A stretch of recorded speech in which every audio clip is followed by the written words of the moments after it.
येत्या 5 मार्चला स्थायी समिती सभापतीची निवड होणार आहे. त्या धर्तीवर अर्ज प्रक्रियेला सुरुवात झालेली आहे. बहुजन विकास आघाडीच्या माध्यमातून प्रवीण शेट्टी यांनी अर्ज दाखल केलेला आहे.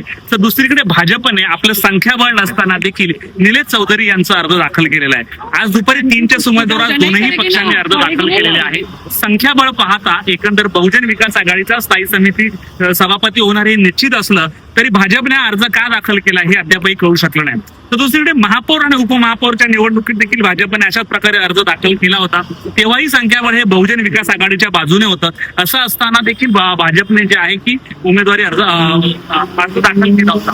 त्यामुळे एकंदर येत्या 5 तारखेला बहुजन विकास आघाडीचा स्थायी समिती सभापती बसणार हे निश्चित असलं तरी हा अर्ज का दाखल केला यामागचं नेमकी कारणं काय हे अद्याप कळू शकलेलं नाही.